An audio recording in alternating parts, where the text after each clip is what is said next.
Hola, hola, ¿cómo están ustedes? Hoy es jueves 14 de noviembre del año 2024 y aquí estoy grabando un especial.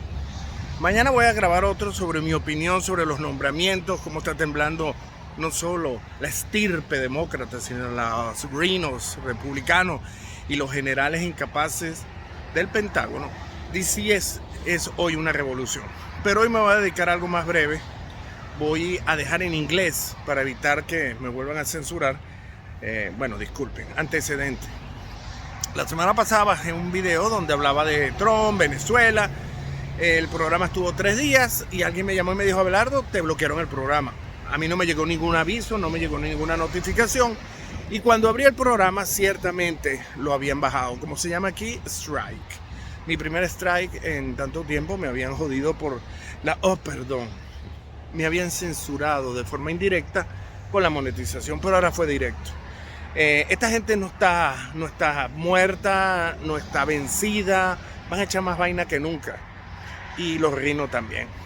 Lo cierto es que el programa lo suspendieron. Yo llené todas las planillas que piden, hice un curso, no hice ningún comentario, porque simplemente solo nos faltan días, menos de 2 meses para que el presidente Trump asuma, 2 meses y 6 días para que el presidente Trump asuma la presidencia de la Casa Blanca. Y aquí les voy a dejar algo interesante, porque él viene actuando cortando rabo y oreja, como decimos en Venezuela, en argot de la taurimaquia. Y simplemente les dejo en inglés, lo pueden traducir si no lo buscan, porque es de interés de Estados Unidos, es de interés de los que estamos acá. Y es lo relativo a la primera enmienda. Es un extracto del programa de Glenn Beck, extraordinario siempre, el Glenn Beck como siempre, en el cual Trump dice lo que va a hacer con toda esta media, con todo este streaming vendido a las Big Tech y a la gente de Silicon Valley. No voy a dejar más palabras, voy a calmarme, pues 90 días me vuelven a trancar, pero realmente al final, el lunes o mañana, o cuando vean el programa, entenderán por qué ya yo no me preocupo, porque América está andando.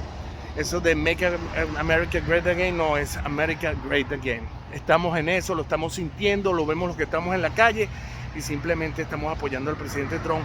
Y al que se atraviese, demócrata, reino republicano o empresario o el que quieran, serán barridos y tenemos todavía 2026 para terminar de conquistar lo que nos falta. Porque el presidente, mañana lo escucharán, tiene una agenda que en junio, a lo mejor Milei cumplirá, y por lo menos deportaciones, seguridad e inflación son ejes fundamentales de su acción de gobierno. No dejen de verlo. De todas maneras, el de hoy es sobre esta censura de esta gente. Dios bendiga América. God bless America. Y aquí se los dejo. Salmo 91. Dios con nosotros.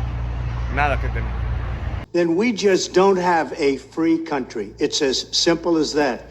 If this most fundamental right is allowed to perish, then the rest of our rights and liberties will topple, just like dominoes, one by one. They'll go down.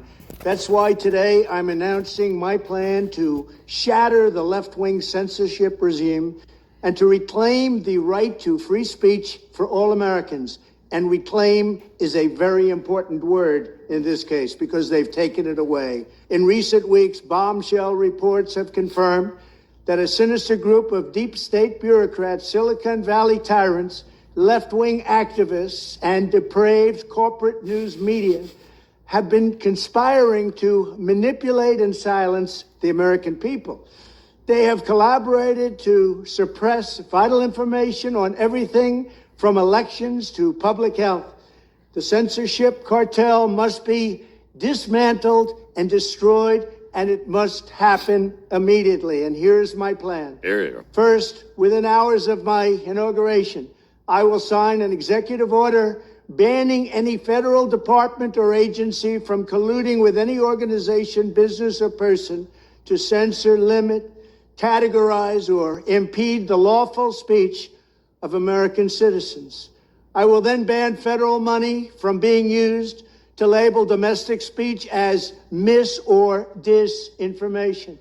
And I will begin the process of identifying and firing every federal bureaucrat who has engaged in domestic censorship, directly or indirectly, whether they are the Department of Homeland Security, the Department of Health, Human Services, the FBI, the DOJ, no matter who they are. Second, I will order the Department of Justice to investigate all parties involved in the new online censorship regime, which is absolutely destructive and terrible, and to aggressively prosecute any and all crimes identified. These include possible violations of federal civil rights law, campaign finance laws, federal election law, securities law, and antitrust laws, the Hatch Act, and a host of other potential criminal, civil, regulatory, and constitutional offenses. To assist in these efforts, I am urging House Republicans to immediately send preservation letters, and we have to do this right now, to the Biden administration, the Biden campaign, and every Silicon Valley tech giant, ordering them not to destroy evidence of censorship. Third, upon my inauguration as president, I will ask Congress to send a bill to my desk revising Section 230 to get big online platforms out of censorship business. From now on, digital platforms should only qualify for immunity protection under Section 230 if they meet high standards of neutrality, transparency, fairness, and non-discrimination. We should require these platforms to increase their efforts to take down unlawful content such as child exploitation and promoting terrorism, while dramatically curtailing their power to arbitrarily restrict lawful speech.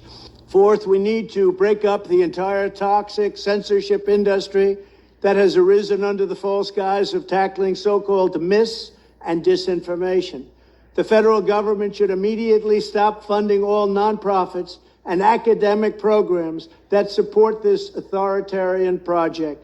If any U.S. university is discovered to have engaged in censorship activities or election interferences in the past, such as flagging social media content for removal of blacklisting, those universities should lose federal research dollars and federal student loan support for a period of 5 years and maybe more. We should also enact new laws laying out clear criminal penalties for federal bureaucrats who partner with private entities to do an end run around the Constitution and deprive Americans of their First, Fourth, and Fifth Amendment rights. In other words, deprive them of their vote. And once you lose those elections, and once you lose your borders like we have, you no longer have a country. Furthermore, to confront the problems of major platforms being infiltrated by legions of former deep staters and intelligence officials, there should be a 7-year cooling-off period before any employee of the FBI, CIA, NSA, DNI, DHS, or DOD is allowed to take a job at a company possessing vast quantities of U.S. user data. Fifth, the time has finally come for Congress to pass a digital Bill of Rights. This should include a right to digital due process. In other words, government officials should need a court order to take down online content, not send information requests such as the FBI was sending to Twitter. Furthermore, when users of big online platforms have their content or accounts removed, throttled, shadow banned, or otherwise restricted, no matter what name they use, they should have the right to be informed that it's happening, the right to a specific explanation of the reason why, and the right to a timely appeal. In addition, all users over the age of 18 should have the right to opt out of content moderation and curation entirely and receive an unmanipulated stream of information if they so choose. The fight for free speech is a matter of victory or death for America and for the survival of Western civilization itself. When I am president, this whole rotten system of censorship and information control will be ripped out of the system at large. There won't be anything left. By restoring free speech, we'll begin to reclaim our democracy and save our nation. Thank you, and God bless America.